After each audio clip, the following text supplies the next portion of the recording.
C'est un établissement que nous avons créé, donc c'est du neuf. Il y avait une maison existante qu'on a agrandie pour nous et qu'on a créé donc nos chambres, puisqu'on a 6 chambres indépendantes. Dans notre projet, c'était vraiment de créer un lieu qui soit, enfin on avait noté avec mon mari qu'on voulait que ce soit un lieu d'inspiration et de respiration.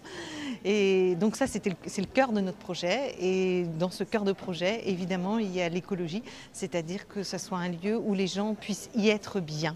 En plus, dans cet environnement, la Ria d'Etel, c'est vraiment un environnement très protégé.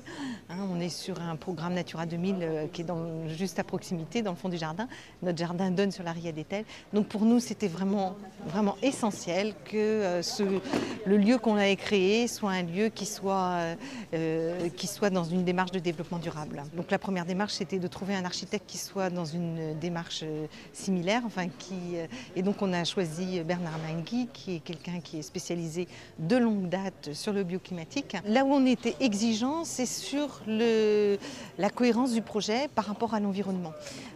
Donc on savait qu'il fallait créer quand même assez grand, puisqu'on a 6 chambres, plus une grande salle et une cuisine.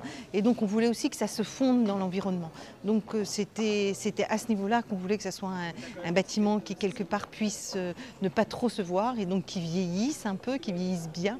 Donc les matériaux du bois, de toute façon ça correspondait au choix de M. Mainguy, mais permettait effectivement qu'il s'intègre rapidement dans la végétation environnante. Les gens qui viennent chez nous sont heureux de trouver un cadre qui soit reposant et qui soit en harmonie nature et établissement, et les valeurs écologiques qui sont authentiques pour nous, qui sont réelles, c'est quelque chose qu'ils apprécient. Et en plus, ils aiment aussi avoir des informations sur comment s'est construit le bâtiment, quels sont nos choix de matériaux, etc. C'est une reconversion, c'est un choix professionnel et personnel. Donc mon mari était enseignant et donc moi je travaillais dans l'administration, je travaillais à Pôle emploi. Donc on n'était pas du tout dans le tourisme. Par contre, sur nos choix personnels, on a toujours été dans une démarche écologique depuis tout le temps.